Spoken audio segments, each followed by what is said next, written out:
السلام علیکم۔ کیا آپ جانتے ہیں کہ ایک چھوٹا سا لفظ آپ کے بچے کا مستقبل بدل سکتا ہے؟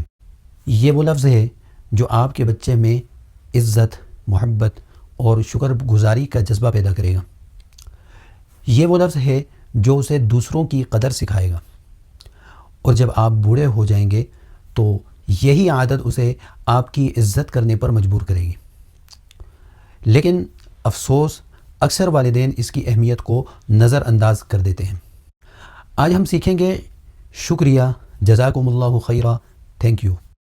ہم سب چاہتے ہیں کہ ہمارے بچے مہذب، با اخلاق اور دوسروں کا احترام کرنے والے ہوں، لیکن یہ تبھی ممکن ہے جب ہم انہیں شکر گزاری سکھائیں گے۔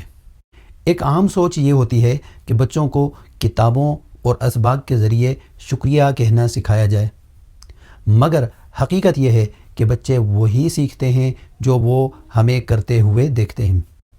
ذرا غور کریں، جب آپ اپنے بچے سے کوئی کام کرواتے ہیں، جیسے بیٹا مجھے ایک کپ چائے دے دیجئے، بیٹا میرا موبائل دے دیجئے، بیٹا میرے جوتے کہاں ہیں وہ مجھے دے دیجئے، تو جیسے ہی وہ کام کرے فوراً شکریہ یا جزاک اللہ خیراً کہیں۔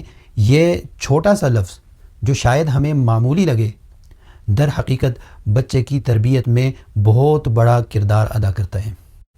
وہ خود بھی یہ الفاظ استعمال کرنا سیکھے گا اور دوسروں کے جذبات کی قدر کرے گا۔ اب ایک اور منظر سوچیں، ہم اپنے بچوں کے لیے کتنی محنت کرتے ہیں، ان کے لیے کماتے ہیں، ان کی فیسیں ادا کرتے ہیں، ان کے کپڑے خریدتے ہیں، ان کا آرام اور خوشی ہماری اولین ترجیح ہوتی ہے، لیکن اگر بچہ شکریہ ابو، جزاک اللہ خیراً امی کہے تو ہمیں کیسا محسوس ہوگا، ذرا اس کو سوچئے۔ یقیناً ایک ماں باپ کے لیے اس سے زیادہ خوشی کی کوئی بات نہیں ہوگی۔